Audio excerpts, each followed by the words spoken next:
বৃষ্টি কি হয়ে গেছে? বন্ধ হয়ে গেছে। জানাজাটা ঠিক সে যে জায়গায় বসে এই জায়গায় হয়েছে। এজন্যই আমি বলি আপনারা, আমরা স্বীকার করি আমরা একদিন মরে যাব, কিন্তু আমরা মানি না। এই না মানার কারণে আমরা নামাজ পড়ি না।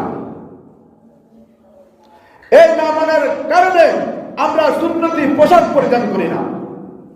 এই না মানার কারণে আমরা আমাদের স্ত্রী সন্তানদেরকে পর্দার ভিতরে রাখি না।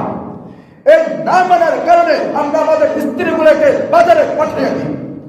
এই না মানার কারণে আমি ঘরে থাকার পরেও আমার স্ত্রী মদ বাজার কিনতে বাজার যায়।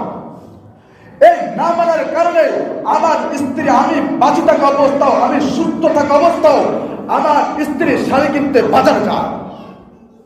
এই না মানার কারণে এই সমাজের মধ্যে একটা বেহায়াগিরি, বেলজ্জাগিরি, বেশরম্যা অবস্থা তৈরি হয়েছে শুধুমাত্র না মানার কারণে।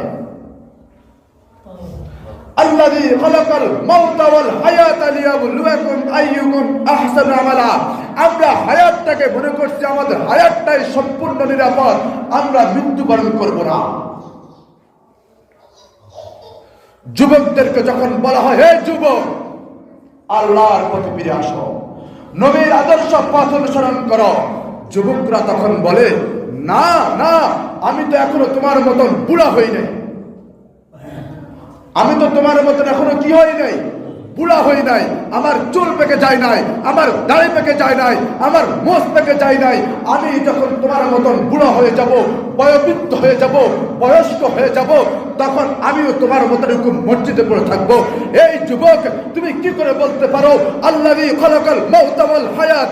আমার আল্লাহ পাক রব্বুল আলামিন বলেন, আমি তোমার জন্য সর্বপ্রথম তোমার মৃত্যু সৃষ্টি করেছি, তুমি কিভাবে হায়াতুল জিন্দেগির অহংকারী করো?